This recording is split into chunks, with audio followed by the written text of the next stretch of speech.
Hello అండి. Welcome to our channel. నేను మిశ్రీ. ఈరోజు మనం చెప్పుకోబోయే కథ ప్రియా నీదాన్ని పార్ట్ 72. నేను ఈరోజే స్టేట్స్ నుంచి వచ్చానండి. రిషిని కలవాలి అని ఎంతో ఆదుర్దాగా అన్నాడు మాధవ్. రండి అంటూ గది వైపుకి తీసుకొచ్చాను అతన్ని. రిషిని చూసి పరుగున దగ్గరికి వెళ్ళాడు. రిషి రిషి పిలుస్తుంటే కళ్ళు తెరవడానికి ప్రయత్నం చేస్తున్నాడు రిషి. నేను ఆ గది బయట ఆగిపోయాను. రిషి మాటల్లో నేను విన్నది ఇతని గురించే కాబోలు. ఇతనే ఆ మాధవ్ అనుకుంటాను. రిషి నిద్రమత్తు వదిలి మెల్లిమెల్లిగా వీడినట్టు కళ్ళు తెరిచి చూశాడు. బలంగా ఊపిరి తీసుకుని మాధవ్ వైపు చూశాడు. రిషి అంటూ ఆదుర్దాగా స్నేహితుడిని హత్తుకున్నాడు మాధవ్.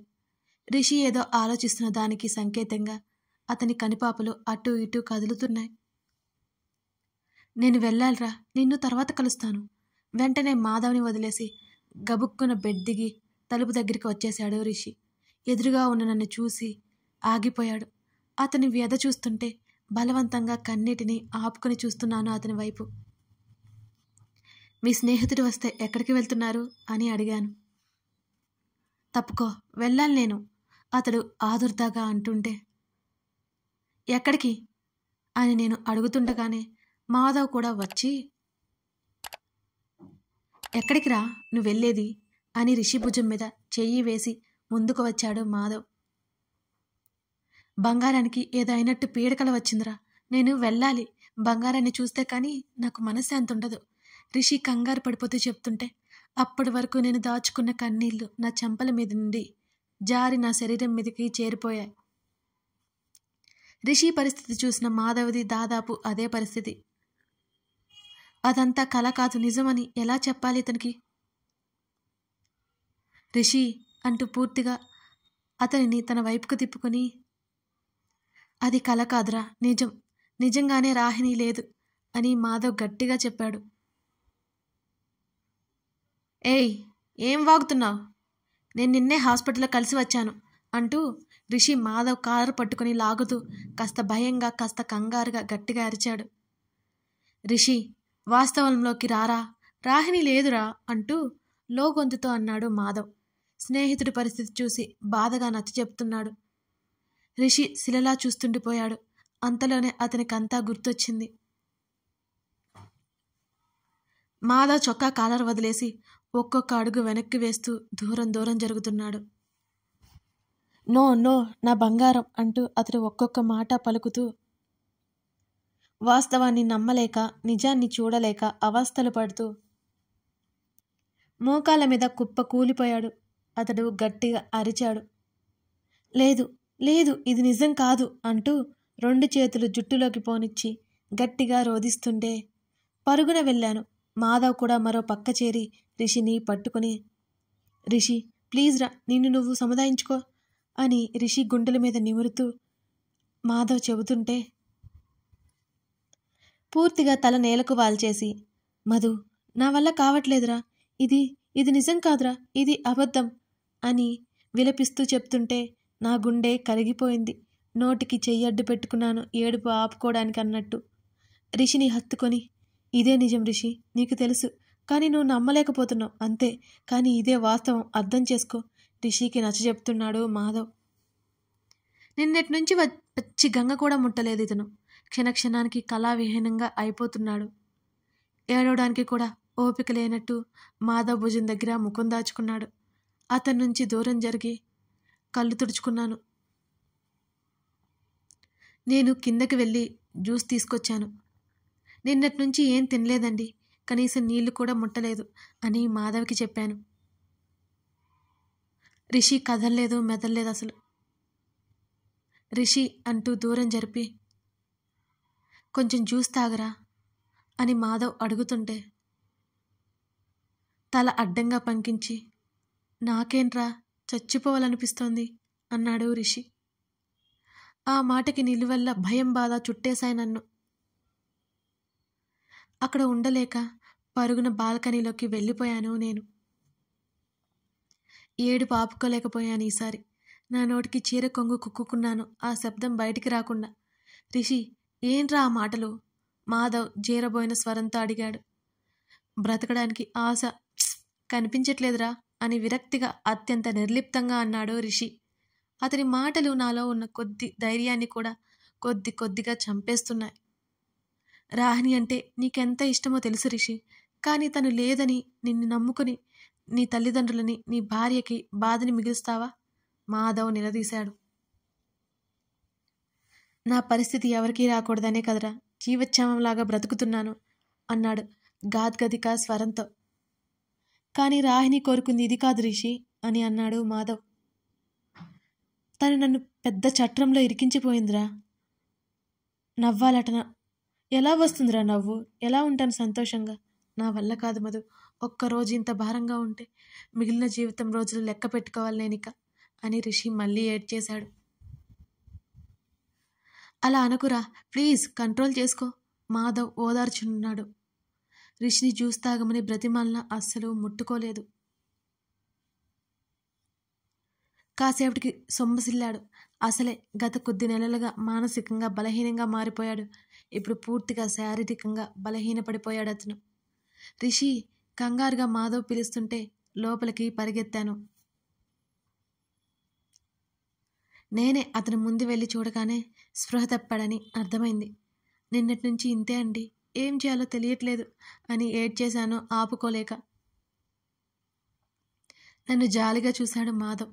ఇద్దరం అతన్ని పట్టుకుని బెడ్ మీదకి చేర్చేశాం. మీరేదైనా తినండి మాధవ్ అంటుంటే నేను మౌనంగా ఉండిపోయాను. అతను అక్కడ వేదన చెందుతుంటే నాకిక ముద్దలా దిగుతుంది. ఇక దాని గురించి ప్రస్తావించలేకపోయాడు మాధవ్. నాకు నిన్ననే తెలిసింది. ఉన్నపలంగా వచ్చేశాను. రాహిణిని ఆఖరి చూపు కూడా చూడలేకపోయాను. వాళ్ళ ఇంటికి వెళ్ళొస్తున్నాను. రాహిణి వాళ్ళ అమ్మగారు హాస్పిటలైజ్ అయ్యారు అనగానే భయం వేసింది నాకు. దేవుడా, ఎందుకు ఇలా చేశావు? అందరినీ నరకంలోకి నెట్టి పడేశావు. రిషిని చూస్తే ఇలా ఉన్నాడు. వాడు ఎప్పటికీ తేరుకుంటాడో అర్థం కావడం లేదు అన్నాడు మాధవ్. అతని కళ్ళల్లో నీళ్లు స్నేహితుడి బాధ చూసి. నాకేం చేయాలో అర్థం కావట్లేదండి. మెలకువ వస్తే మనిషి కాదు, ఎలా ఓదార్చాలో తెలియట్లేదు అని నేను అంటుంటే, మీరే అలా అంటే ఎలా? మీరే రిషిని మామూలు చేయగలరు అని మాధవ్ చెప్తుంటే విరక్తి కలిగింది నా మీద నాకే. అతని దరిదాపుల్లో కూడా వెళ్ళలేని నిస్సహాయత నాది. ఆ విషయం ఇతనికి ఎలా చెప్పగలను? నా వల్ల కూడా కాదండి. మా పెళ్ళి ఎలా జరిగిందో మీకు కూడా తెలుసు కదా, ఇక మీరే అర్థం చేసుకోండి అన్నాను నిర్లిప్తంగా. ఇతనికి కూడా తెలిసే ఉంటుందని నా అభిప్రాయం. ఈ పక్కనే మా ఇల్లు. 10-15 నిమిషాలు టైం పడుతుంది అంతే. ఏదైనా అవసరమైతే కాల్ చేయండి అన్నాడు నెంబర్ ఇస్తూ. నేను తలాడించాను. ఏదైనా తినిపించి వెళ్ళండి, నాకు అస్సలు వినడు. అడగకుండా ఉండలేకపోయాను. నన్ను చూసి జాలిపడినట్టున్నాడు మాధవ్. రిషికి పక్కనే కూర్చున్నాడు. డాక్టర్ని పిలిపించి సెలైన్ పెట్టించాం. అతడు స్పృహలోకి రాలేదు. రాత్రి వరకు ఉండి మాధవ్ వెళ్ళిపోయాడు. ఎమర్జెన్సీ అనిపిస్తే వెంటనే కాల్ చేయమని మరీ చెప్పాడు. నాకు కూడా కాస్త ధైర్యం వచ్చింది. అలసటతో అతని పక్కనే వాలి అతన్ని చూస్తూ కన్ను కొరికాను. ఈ కష్టకాలం ఎప్పుడు పోతుందో మరి నాకు అర్థం కాలేదు. మధ్యరాత్రి ఎప్పుడో చేతితో పక్కన తడిమాను. రిషి స్పర్శ నా చేతికి తగల్లేదు. ఉలిక్కిపడి లేచి కూర్చున్నాను. అతడు గదిలో నాకు కనిపించలేదు. విపరీతమైన భయం వేసింది నాకు. ఏం చేయాలో అర్థం కాలేదు. ఎటు వెళ్ళాలో అర్థం కాలేదు. ఇల్లంతా వెతికాను, ఎక్కడా కనిపించలేదు. తల పట్టుకుని కూర్చున్నాను. ఇప్పుడు ఏం చేయాలి? ఎక్కడైనా వెతకాలి అతన్ని. వెంటనే ఏదో గుర్తుకొచ్చినట్లుగా మాధవ్కి కాల్ చేశాను. నేను కాల్ చేయగానే మొదట కంగారు పడ్డాడు. విషయం చెప్పగానే హుటాహుటిన బయలుదేరి 10 నిమిషాల్లో నా ముందున్నాడు. పదండి వెతుకుదాం అని అన్నాడు కంగారుగా. ఎక్కడుంటాడో నాకు తెలుసండి అని నేను అనగానే మాధవ్ నా వైపు అయోమయంగానూ ఆశ్చర్యంగానూ చూశాడు. ఏమంటున్నారు మీరు అని అడిగాడు. రాహిణి సమాధి దగ్గర అన్నాను కళ్ళు తుడుచుకుంటూ. నేను అడ్రస్ చెప్పగానే మాధవ్ అటువైపుకి తీసుకెళ్లాడు నన్ను. చుట్టూ విల్లాలున్నాయి. అది ఖాళీ స్థలం. అర్ధరాత్రి కావడంతో చిమ్మ చీకటి, కీచురాల రోద. ఒక్క క్షణం ఆ వాతావరణం చూసి నాకు భయం వేసింది. Madhav cell phone light on చేశాడు. ముందుకు వెళ్తుండగా రిషి కనిపించాడు మాకు. అతడక్కడ ఉన్న తీరు చూసిన అడుగులు ఆగిపోయాయి. రాహిణిని ఖననం చేసిన ప్రదేశంలో పక్కనే పడుకుని చెయ్యి వేసి నిమురుతున్నాడు. ఉబికి వచ్చిన ఏడుపుని ఆపుకోవడానికి కష్టంగా నోటికి చెయ్యడ్డు పెట్టుకుని వెనక్కి తిరిగిపోయాను నేను. ఆ ఉధృతిని నేను ఆపుకోలేకపోయాను అతని పరిస్థితి చూస్తుంటే. మాధవ్ పరుగున వెళ్ళాడు. రిషి, మాధవ్ ఏడుపు కొంచెంతో పిలుస్తుంటే అతను పలకలేదు. రిషి, మాధవ్ మరోసారి బిగ్గరగా దగ్గరగా పిలిచినా అతను పలక్కపోవడంతో నాకు కొత్త భయం మొదలైంది. వేగంగా అతని దగ్గరికి పరిగెత్తాను. మెల్లిగా కళ్ళు తెరిచి లైటింగ్ వల్ల కళ్ళకి చేతిని అడ్డుపెట్టుకున్నాడు రిషి. వెంటనే రిషి భుజాలు పట్టుకుని పైకి లేవదీశాడు మాధవ్. ఏయ్ వదులు అని విసుగ్గా తోసేశాడు మాధవ్ని. మాధవ్ వెనక్కి జరగగానే మళ్ళీ యథావిధిగా నేల మీదకి వాలిపోయాడు రిషి. కళ్ళు తుడుచుకొని గట్టిగా ఊపిరి తీసుకున్నాను నేను. రిషి, నేన్రా మాధవ్ని పక్కనే మోకాళ్ళ మీద కూర్చొని మాధవ్ నచ్చజెప్పడానికి ప్రయత్నం చేస్తున్నాడు. రిషికి అర్థమైనట్టుగా మౌనంగా ఉండిపోయాడు. రిషి, ఇంటికి వెళ్దాం రండి, దగ్గరగా పిలిచాను వెళ్ళి నేను. అతడు ఏమాత్రం చలించలేదు. మాధవ్ వైపు చూశాను. రిషి చేతిని పట్టుకుని లేవదీశాడు. అతడు వదలండి అంటున్న చెరోవైపు పట్టుకుని కూర్చోబెట్టాం. అతని పక్కనే అతనికి అత్యంత సమీపంలో మోకాళ్ళ మీద కూర్చొని అతని చెంపలు తడుతున్నా అటువైపుకి ముఖం తిప్పుకున్నాడు. రిషి, ఈ టైంలో ఇక్కడికి ఎందుకు వచ్చావు? నేను అడగగానే సమాధానం చెప్పలేదు నాకు. కనీసం నన్ను అరవాలి, తిట్టాలి, అది కూడా చేయట్లేదు ఇతను. నిన్నే ఇక్కడికి ఎందుకు తీసుకొచ్చావు? మరోసారి అడిగాను. అతడు ఏదో చూస్తున్నాడు, సమాధానం చెప్పకుండా. అతడి చొక్కా కలర్ పట్టుకుని దగ్గరికి లాగి, నిన్నే అడుగుతున్నాను రిషి, ఇక్కడికి ఎందుకు వచ్చావు? ఇంత రాత్రి వేళ ఇక్కడికి ఎందుకు వచ్చావు అని గట్టిగా అరిచాను నేను. అతను నోరు తెరవకపోతే ఈ షాక్లో మాట్లాడడం కూడా మర్చిపోతాడేమోనని నా భయం. నేను ఎందుకు అరుస్తున్నానో అర్థం కానట్టు చూస్తూ మాధవ్ నాకు సర్ది చెప్తున్నాడు. రిషి మాత్రం నేను అరుస్తున్నా పట్టించుకోనట్టే ఉన్నాడు. గట్టిగా ఊపేశాను అతని చొక్కా కాలర్. అతని శరీరం ఎంతో తేలిగ్గా ఉన్నట్టు నిస్సత్తుగా కదులుతోంది. 2 చేతులు అతడి చెంపల మీదకు పోనిచ్చి అతడి ముఖాన్ని నా వైపుకు తిప్పుకున్నాను. వినిపించట్లేదా నీకు? అరుస్తున్నాను కదా, అర్థం కావడం లేదా? చెప్పా పెట్టకుండా ఈ టైంలో ఇక్కడికి ఎందుకు వచ్చావు అని అతని కళ్ళలోకి చూస్తూ అడిగాను. ఆ చీకటిలో, ఆ మసక వెలుతురులో అతని కనుపాప మీద నీటి పొర తలతలా మెరుస్తోంది.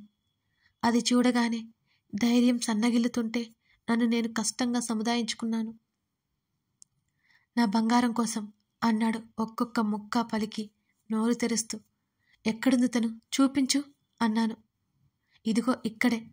నా చేతులు విడిపించుకొని ఆతృతగా ఆ ప్రదేశం తడుముతున్నాడు. ఇలా వదిలేస్తే ఖచ్చితంగా పిచ్చోడైపోతాడని భయం వేసింది నాకు. అంత పిచ్చి ప్రేమ రాహిణి అంటే కాదు, అంత స్వచ్ఛమైన ప్రేమ, నిస్వార్థమైన ప్రేమ. వెంటనే అతన్ని నా వైపుకు తిప్పుకొని, లేదు, తను నీకు ఎందుకు అర్థం కావడం లేదు అని నేను గట్టిగా అరుస్తూ ఉంటే, షడప్, జస్ట్ షడప్ వేలు చూపిస్తూ అన్నాడు. ఉంటే చూపించు మరి. నేను అంతే ధీటుగా అరిచాను. ఉంది అని అరుస్తూ. అవును, ఎక్కడ ఉంది? లేదు, గొంతు తగ్గించేశాడు తనలో తానే మాట్లాడుకుంటున్నట్టుగా. లేదు కదా, లేదు అని జీరవైన గొంతుతో అనుకుంటూ ఉన్నాడు తనలో తానే. ఒక్కసారిగా గట్టు తెగిన గోదారిలా అయింది అతని పరిస్థితి. ఎక్కడో సముద్రం ఘోషించింది, భూమి రోదించింది, ఆకాశం గర్జించింది, అగ్ని విజృంభించింది, గాలి వణికింది. అతడు అమాంతం ముందుకు పడిపోతుంటే టక్కున అతని భుజాలు పట్టుకున్నాను. నా మీదకి వాలిపోయాడు. మాధవ్ ముఖం తిప్పుకొని కళ్ళు తుడుచుకున్నాడు అతని పరిస్థితికి.